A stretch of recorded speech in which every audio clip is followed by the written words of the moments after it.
Right form of the verbs টপিকটার নাম শুনলেই মনে হয় ইংরেজি গ্রামারের সবচেয়ে গুরুত্বপূর্ণ অংশ। কথাটি একেবারেই অযৌক্তিক নয়, কিন্তু অধিকাংশ শিক্ষার্থী অগণিত রুলসের ভিড়ে হারিয়ে যায়। আমাদের ভিডিও শুরু করার আগে আপনাকে আশ্বস্ত করা হচ্ছে মাত্র কয়েকটি নিয়ম বুঝেই আপনি এটাতে দক্ষ হবেন। ভিডিওটির দুটি পর্বের প্রথম পর্বটি শুরু করি। প্রথম রুলসটা হলো যে কোনো প্রিপোজিশনের পরে ভার্বের সাথে আইএনজি যুক্ত হয়।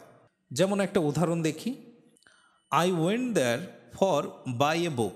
দেখুন, ফর একটা প্রিপোজিশন হওয়ার কারণে এরপরে যে ভার্বটা আছে অর্থাৎ বাই, এটার সাথে আইএনজি যুক্ত করতে হবে। তাহলে আমার উত্তর হবে I went there for buying a book. অর্থ হলো আমি সেখানে গিয়েছিলাম একটা বই কেনার জন্য। পরেরটা দেখুন, after finish the work I went out. তাহলে আফটার প্রিপোজিশন এরপরে ভার্ব প্লাস আইএনজি হবে। তাহলে after finishing the work I went out অর্থ হলো কাজটি শেষ করার পরে আমি বাইরে গেলাম। তাহলে প্রিপোজিশনের পরে ভার্ব প্লাস আইএনজি হলো। কিন্তু দুটি প্রিপোজিশন আছে অর্থাৎ টু এবং ইন অর্ডার টু, যার পরে আবার কিন্তু প্রেজেন্ট ফর্ম হয়, ভার্বের প্রেজেন্ট ফর্ম ভি অন অর্থাৎ প্রেজেন্ট ফর্ম, যার অর্থ উদ্দেশ্য। যেমন উদাহরণ দেখি, I went there to buy a book. তাহলে যেহেতু প্রিপোজিশন টু, তাহলে আমার অ্যান্সার হবে যে ভার্বটা থাকবে তার প্রেজেন্ট ফর্ম। তাহলে I went there to buy a book, আমি সেখানে গিয়েছিলাম একটা বই কিনতে। পরেরটা দেখুন, in order to earn money I work hard. তাহলে ইন অর্ডার টু এর পরে ভার্বের প্রেজেন্ট ফর্ম হয়। তাহলে in order to earn money, টাকা উপার্জন করতে হয়, ওয়ার্ক হার্ড, আমি কঠোরভাবে পরিশ্রম করি। তাহলে যে কোনো প্রিপোজিশনের পর ভার্ব প্লাস আইএনজি হলো, টু এবং ইন অর্ডার টু পর প্রেজেন্ট ফর্ম হলো। কিন্তু কিছু ফ্রেসাল টু আছে যেগুলোর পরে আবার ভার্ব প্লাস আইএনজিই হয়, এবং আরও কিছু শব্দ আছে যার পরে ভার্ব প্লাস আইএনজি হয়, সেগুলো আমরা একটু দেখব। দেখুন, with a view to, look forward to, এটারও লাস্টে টু আছে। যেমন get use to, be use to, এখানেও টু আছে। কিন্তু এই ফ্রেজগুলোর পরে আবার ভার্ব প্লাস আইএনজি হয়। With a view to, look forward to অর্থ উদ্দেশ্য। দেখুন, অর্থের কোনো পার্থক্য নেই, কিন্তু গ্রামাটিক্যাল রুলসে পার্থক্য। গেট ইউজ টু এবং বি ইউজ টুর অর্থাৎ অভ্যস্ত, মাইন্ড মানে আপত্তি, ওট মানে যোগ্য, ক্যান নট হেল্প মানে অবশ্যই, অর্থাৎ যেটা না করে পারি না। তাহলে উদাহরণ দেখি, he came here with a view to meet me. তাহলে উইথ এ ভিউ টুর পরে ভার্ব প্লাস আইএনজি। তাহলে he came here with a view to meeting me, সে এখানে এসেছিল আমার সাথে দেখা করতে। 6 নম্বর উদাহরণটা দেখি, মাই father is use to walk in the morning. Is use two অর্থাৎ বি ইউজ টু, বি মানে যেহেতু এম, ইজ, আর, ওয়াজ, আর, বিন, তাহলে এই বিটাকে আপনি ব্যবহার করতে পারেন ইজ হিসেবে, আর হিসেবে, ওয়াজ হিসেবে, ওয়ার হিসেবে। তাহলে দেখুন অ্যান্সারটা হবে my father is use to walking in the morning. আমার বাবা সকালে হাঁটতে অভ্যস্ত। He is worth praise highly. তাহলে ওর্থের পরে যেহেতু ভার্ব প্রেইজ, তাহলে এটার আইএনজি হবে। প্রেইজ মানে প্রশংসা করা। তাহলে দেখুন, he is worth praising highly অর্থ হলো সে সুউচ্চভাবে প্রশংসার যোগ্য। পরেরটা দেখুন, I can not help the helpless. এর দেখুন, এখন হেল্পের পরে আবার একটা ভার্ব হেল্প। এখন আপনার হলো ক্যান নট হেল্প হলো একটা ফ্রেজ, এরপরে আবার হেল্প আছে কি না এটা আপনার দেখার দরকার নেই, যে ভার্বটা থাকবে তার সাথে আইএনজি যুক্ত করবেন। তাহলে অ্যান্সার কি, I can not helping the helpless. দেখুন কয়টা হেল্প আছে, হেল্পলেস, হেল্প, এগুলো আপনি দেখবেন না। ক্যান নট হেল্পের পরে যে ভার্বই থাকবে তার আইএনজি। অর্থ হলো আমি অসহায়দের সাহায্য না করে পারি না, অর্থাৎ আমি অসহায়দের অবশ্যই সাহায্য করি। পরের রোলটায় যাই। দেয়ার দ্বারা বাক্য শুরু হলে সাবজেক্টটা থাকে পরে, এবং ভার্বের পরের অংশটুকু অনুসারে ভার্বটি হয়। যেমন once there be a powerful king. তাহলে ওয়ান যেহেতু আছে এটা পাস্ট, তাহলে once there was a powerful king. দেখুন এ পাওয়ারফুল কিং অনুসারে ওয়াজ এসেছে। দ্বিতীয় বাক্যটা দেখি, there be many students in my class. তাহলে দেখুন এখানে সাবজেক্ট হিসেবে আছে মেনি স্টুডেন্টস, তাহলে এই অনুসারে বি ভার্বটা চেঞ্জ হবে। তাহলে দেয়ার আর মেনি স্টুডেন্টস, যেহেতু এটা plural number, third person, plural হলে আর হয়, তাহলে কি হবে, there are many students in my class, যে আমার শ্রেণীতে অনেক শিক্ষার্থী আছে। পরের বাক্যটা দেখি, সাবজেক্টে প্রিপোজিশনের পরের অংশের দাম নেই। দেখুন আমি আমার ফান্ডামেন্টালস অফ ইংলিশ গ্রামার এই ক্লাসটিতে আমি দেখিয়েছিলাম যে নাউন এবং প্রোনাউন ছাড়া সাবজেক্ট অবজেক্ট হয় না, এবং এরা প্রিপোজিশন দিয়ে শুরু হয় না। কিন্তু এর ভিতরে কোনো অংশ প্রিপোজিশন দিয়ে শুরু হতে পারে, কিন্তু ভার্ব যখন ওই সাবজেক্ট অনুসারে বদলাবে, এই প্রিপোজিশনের পরের অংশটুকুর কোনো দাম থাকবে না। যেমন উদাহরণ দেখি, the colour of her eyes be blue. এখন দেখুন এখানে অফের পরে যে অংশটুকু আছে এই অংশটুকুর কোনো দাম নেই, তাহলে আপনি ভুল করে যদি আইজের পরে আর্ট দিয়ে দেন তাহলে সেটা ভুল হবে। কেন? কারণ এটা প্রিপোজিশনের পরে। আর বাক্যটার অর্থ যদি আপনি দেখেন, দ্য কালার অফ আর আইজ, তার চোখের রং, আসলে তার চোখ বোঝায় না, তার চোখের রং বোঝায়। এই জন্য সহজ বুদ্ধি হলো যে প্রিপোজিশনের পরের অংশটুকুর কোনো দাম এই ভার্ব যখন বসবে তখন নেবেন না। তাহলে দ্য কালার অনুসারে হবে ইজ। ঠিক পরের বাক্যটা দেখেন, the villagers of the village, গ্রামটির গ্রামবাসীরা। তাহলে এই গ্রামবাসীদের বোঝায়, তাহলে ভিলেজ অনুসারে যদি ইজ দেন সেটা তখন আবার ভুল হয়ে যাবে। তাহলে ভিলেজার্স অনুসারে হবে are, the villagers of the village are educated, যে গ্রামটির গ্রামবাসীরা শিক্ষিত। এখন টেন্স নিয়ে একটা কথা বলি। প্রেজেন্ট ইনডিফিনিট টেন্স হলো যেটা বর্তমানে হয়, অভ্যাসগত, চিরন্তন সত্য, এগুলো বোঝালে। এখন আপনি যখন রাইট ফর্ম ভার্বস করবেন তখন তো আপনাকে বলে দিবে না এটা বর্তমান, অভ্যাস, আপনার বুঝে নিতে হবে। কিন্তু কিছু ইন্ডিকেটর থাকে, অর্থাৎ যা দেখলে আপনি বুঝবেন এটা প্রেজেন্ট ইনডিফিনিট টেন্স।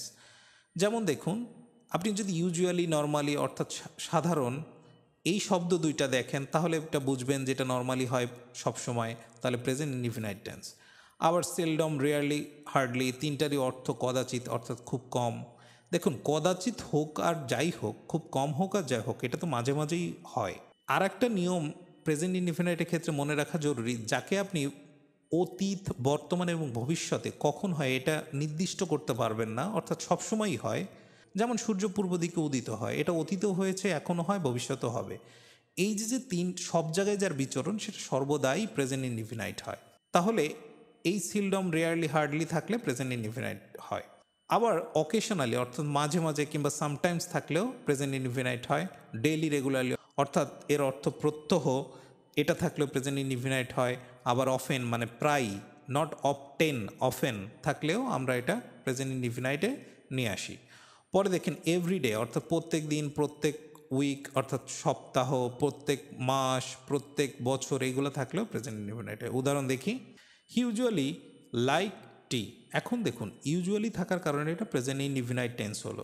এখন প্রেজেন্ট ইনডিফিনাইট টেন্সের ক্ষেত্রে সাবজেক্ট যদি থার্ড পারসন সিঙ্গুলার নাম্বার হয় তাহলে ভার্বের শেষে এস বাই এস যুক্ত হয়, এটা আমরা জানি সবাই। তাহলে হি ইউজুয়ালি লাইকস টি। পরেরটা দেখুন, দে হার্ডলি প্লে উইথ মি। এখন হার্ডলি থাকার কারণে এটা প্রেজেন্ট ইনডিফিনাইট টেন্স। তাহলে যেহেতু থার্ড পারসন এখন প্লুরাল অর্থাৎ একের অধিক, তাহলে এখন আর এস বাই এস এর ঝামেলাটা নেই, সুতরাং আমি দিলাম দে হার্ডলি প্লে উইথ মি, অর্থাৎ তারা খুব কম আমার সাথে খেলে। 3 নম্বরটা দেখি, normally my mother not Reebok me. Reebok অর্থ তিরস্কার করা। তাহলে দেখুন, এখানে নট থাকার কারণ হলো এই পুরো বাক্যটা নেগেটিভ হবে। তাহলে normally my mother does not Reebok me. এখন ডাজ কেন আসলো? দেখুন, কোনো একটা সেন্টেন্সকে আপনি যদি নেগেটিভ করতে চান তাহলে অক্সিলারির পরে আপনি নট দিয়ে দিলেই নেগেটিভ হয়। কিন্তু প্রশ্ন হলো প্রেজেন্ট ইনডিফিনাইটে কোনো অক্সিলারি থাকে না। যখন অক্সিলারি থাকে না তখন কোনো বাক্যকে যদি নেগেটিভ করতে যান তখন ডু, ডাজ, ডিড আনতে হয় যে কোনো একটা। যদি এটা পাস্ট থাকতো তাহলে আপনি ডিড আনতেন। তাহলে আমার বাক্যটি হলো normally my mother doesn't Reebok me. সাধারণত আমার মা আমাকে তিরস্কার করে না। পরেরটা দেখুন, সামটাইমস মাঝে মাঝে হি কাম হেয়ার। মাঝে মাঝে সে এখানে আসে। যেহেতু প্রশ্ন, তাহলে আমার অর্থটা হবে মাঝে মাঝে সে কি এখানে আসে?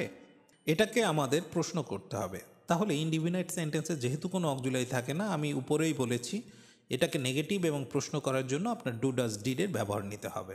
তাহলে এটা যেহেতু থার্ড পারসন সিঙ্গুলার নাম্বার, আমি ডাজ নিব। তাহলে sometime does he come here. তাহলে মাঝে মাঝে কি সে এখানে আসে? পরেরটা দেখুন, প্রেজেন্ট কন্টিনিউয়াস। কন্টিনিউয়াস শব্দটার মানেই হচ্ছে যেটা চলমান। এখন দেখুন, এটা যেহেতু প্রেজেন্ট কন্টিনিউয়াস তাহলে বর্তমানে এটা চলতেছে। তাহলে এখন কোনো কাজ চলতেছে বা নিকট ভবিষ্যতে চলবে বোঝালে আমি প্রেজেন্ট কন্টিনিউয়াস দিতে পারি। এখন এখানেও কিছু ইন্ডিকেটর থাকে, যেমন নাও শব্দটা থাকলে আপনি বুঝেই যান এখনই হচ্ছে, অ্যাট দিস টাইম, এই সময়ে, অ্যাট দিস মোমেন্ট, এই মুহূর্তে। তারপরে ডে বাই ডে, দেখুন এটা চলমান। যে আমি যদি বলি দিনে দিনে দ্রব্যমূল্যের দাম বেড়ে যাচ্ছে, তাহলে দেখুন এটা চলমান একটা প্রসেস, গ্র্যাজুয়ালি, ক্রমাগতভাবে, এটাও ধীরে ধীরে মানে চলমান থাকে। প্রেজেন্টলি, কারেন্টলি অর্থাৎ বর্তমানে, এরকম যদি থাকে সেটাকেও আমরা প্রেজেন্ট কন্টিনিউয়াস টেন্স হিসেবে গণ্য করি। এখন কিছু উদাহরণ দেখি। At this moment he make his lesson. এই মুহূর্তে সে পড়াশোনা করতেছে, অর্থাৎ দেখুন at this moment he is making his lesson. তাহলে কন্টিনিউয়াসে আমরা জানি কন্টিনিউয়াস শব্দটা মানে একটা বিভার্ব দেয় আর ভার্ব প্লাস আইএনজি দেয়। পরেরটা দেখুন, gradually the cost of goods increase in our country. এখন এখানে গ্র্যাজুয়ালি থাকার কারণে এটা প্রেজেন্ট কন্টিনিউয়াস টেন্স হবে। তাহলে gradually the cost of goods is increasing in our country. এখন আমি এর আগে যেটা শিখালাম যে প্রিপোজিশনের পরেরটুকু বাদ, তাহলে কস্ট অনুসারে হবে ইজ ইনক্রিজিং। তাহলে ক্রমাগতভাবে আমাদের দেশে দ্রব্যমূল্যের দাম বাড়তেছে। 3 নম্বর দেখি, নাও হোয়াট ইউ ডু। এখন দেখুন নাও থাকার কারণে এটা হলো প্রেজেন্ট কন্টিনিউয়াস। তাহলে কি হবে, নর্মালি হতো হোয়াট ইউ আর ডুইং, কিন্তু যেহেতু এটা প্রশ্ন আমার হবে now what are you doing. এই সাবজেক্টের আগে আমার অক্সিলারিটা চলে আসবে। তাহলে এখন তুমি কি করতেছো অর্থ। পরেরটা দেখুন, present perfect tense. Present perfect মানে কাজ শেষ কিন্তু ফল বিদ্যমান। যেমন আমি যদি বলি আমি ভাত খেয়েছি, এখন দেখুন ভাত খেয়েছি, কাজ তো এখনই শেষ কিন্তু ফল কি, আমার ক্ষুধা নেই। তাহলে কিছু ইন্ডিকেটর দেখি, যেমন দেখেন জাস্ট মানে মাত্র, জাস্ট নাও কেবলমাত্র, অলরেডি ইতোমধ্যে। এই শব্দগুলো থাকলেই দেখুন আপনার ব্রেনের একটা সিগন্যাল যে কাজটা সবেমাত্র শেষ হয়েছে কিন্তু ফলটা এখনও বিদ্যমান। তারপর ইয়েট এখনও, যদি আমি বলি এখনও পর্যন্ত আমি ভাত খাইনি, এখানে একটা প্রবলেম হচ্ছে যে সবাই মনে করে কাজটা তো এখনও হয়নি, তাহলে আমি বললাম কাজ শেষ কিন্তু ফলাফল বিদ্যমান। দেখুন কাজ না করাও কিন্তু কাজ। ফলাফল কি, যে আপনি ভাত খান নাই এই জন্য আপনার ক্ষুধা আছে, নেগেটিভ ফলাফল। তাহলে ইভার মানে কখনো। আমি যদি বলি আমি কখনো কক্সবাজার যাইনি, তাহলে ফলাফল কি, আমি কক্সবাজারটা কেমন এটা জানি না। রিসেন্টলি, লেটলি মানে সম্প্রতি, এখানে সবাই ভুল করে। লেটলি মানে সবাই মনে করে কি দেরিতে, কিন্তু লেটলি মানে সম্প্রতি। উদাহরণ দেখি, they already pass the HSC exam. যেহেতু অলরেডি আছে প্রেজেন্ট পারফেক্ট, তাহলে হবে they have already passed the HSC exam. তাহলে অর্থ হলো ইতোমধ্যে সে এইচএসসি পরীক্ষায় উত্তীর্ণ হয়েছে। পরেটা দেখুন, লেটলি আই ভিজিট হিম। সম্প্রতি, যেহেতু সম্প্রতি আছে প্রেজেন্ট পারফেক্ট, তাহলে আই ভিজিট না দিয়ে আমি দিব আই হ্যাভ ভিজিটেড হিম। তাহলে অর্থ হলো সম্প্রতি আমি তার সাথে দেখা করেছি। 3 নম্বরটা দেখি, মিনা ইট রাইস ইয়েট। তাহলে দেখুন এখনো পর্যন্ত, তো এই ইয়েট থাকলে আমরা নেগেটিভলি ব্যবহার করি। তাহলে Meena has not eaten rice yet, যে মিনা এখনো পর্যন্ত ভাত খায়নি। এই যে না, এই জন্য আমরা নটটাকে ব্যবহার করি। 4 নম্বরটা দেখি, just now the result of my exam publish. তাহলে দেখুন জাস্ট নাও থাকার কারণে আমরা জানি এটা প্রেজেন্ট পারফেক্ট হবে। তাহলে আমার নর্মাল অ্যান্সার হলো হ্যাজ পাবলিশড। কিন্তু দেখুন এখানে আমার পরীক্ষার রেজাল্ট কি নিজে নিজে পাবলিশড হয় না, সুতরাং এটা প্যাসিভ। আমরা জানি প্যাসিভে একটা বিভার্ব বাড়তি আসে, অর্থাৎ অতিরিক্ত বিভার্ব আসে। যেমন আমরা যদি বলি উই ইট রাইস, প্যাসিভ বললে রাইস ইজ ইটেন। এই যে ইজ ইটেন, ইজটাকে তাহলে আমি বেশি আনলাম। আমি এটাকে বিস্তারিত আমার ভয়েসের ক্লাসে আলোচনা করেছি, আমি ডেসক্রিপশন বক্সে লিঙ্ক দিয়ে দিব, আপনারা দেখে নিতে পারেন। তাহলে দেখুন এখানে নর্মাল অ্যান্সার হওয়ার কথা হলো আপনি যদি বিন ফেলে দেন তাহলে হ্যাজ পাবলিশড, কিন্তু যেহেতু প্যাসিভ তাহলে আমার অ্যান্সার হবে হ্যাজ বিন পাবলিশড। তাহলে অ্যান্সার কি, just now the result of my exam has been published, যে কেবলমাত্র আমার পরীক্ষার ফলাফল প্রকাশিত হয়েছে। পরের নিয়মটা দেখি, প্রেজেন্ট পারফেক্ট কন্টিনিউয়াস টেন্স। দেখুন কন্টিনিউয়াস শব্দটা যদি শুধু থাকতো তাহলে হতো চলমান, আর পারফেক্ট যদি শুধু থাকতো তাহলে হতো কাজটি শেষ কিন্তু ফল বিদ্যমান। কিন্তু দুইটা একসাথে হওয়ার কারণে কাজটি শেষ অর্থাৎ আগে শুরু হয়েছে, আর কন্টিনিউয়াস মানে আগে শুরু হয়ে এখনও চলতেছে। তাহলে প্রেজেন্ট পারফেক্ট কন্টিনিউয়াস টেন্স অর্থাৎ অনেক আগে কাজ শুরু হয়ে এখনও চলতেছে। তাহলে এর কিছু ইন্ডিকেটর আছে, আমরা দেখি। যেমন ফর এবং সিন্স এবং ফ্রম। তাহলে ফর মানে ধরে, যেখানে নির্দিষ্ট একটা সংখ্যা থাকে, যেমন 2 ঘন্টা ধরে আমি কাজটি করতেছি, 2 সপ্তাহ ধরে আমি জ্বরে ভুগছি।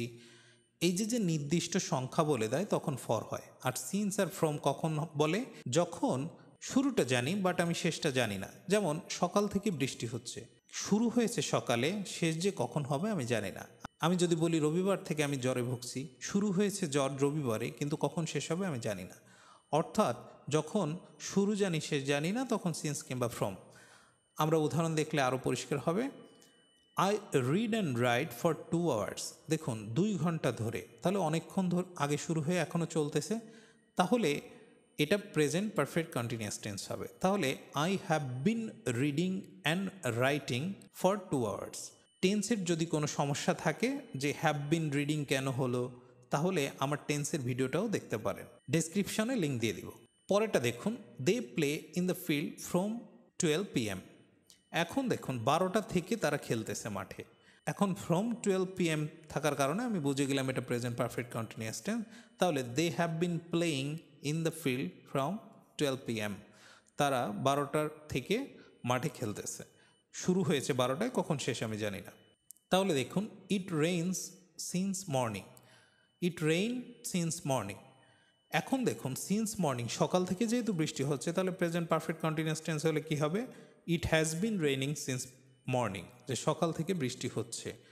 আমাদের রাইট ফর্ম অফ ভার্বস এর প্রথম পর্বটি এখানেই শেষ করছি। প্রথম পর্বটি কেমন লাগলো কমেন্ট বক্সে কমেন্ট করে জানান। কোনো প্রশ্ন থাকলে সেটাও আমাকে জানান। আর আমাদের রাইট ফর্ম অফ দ্য ভার্বসের দ্বিতীয় পার্ট দেখার আমন্ত্রণ জানিয়ে এখানেই শেষ করছি।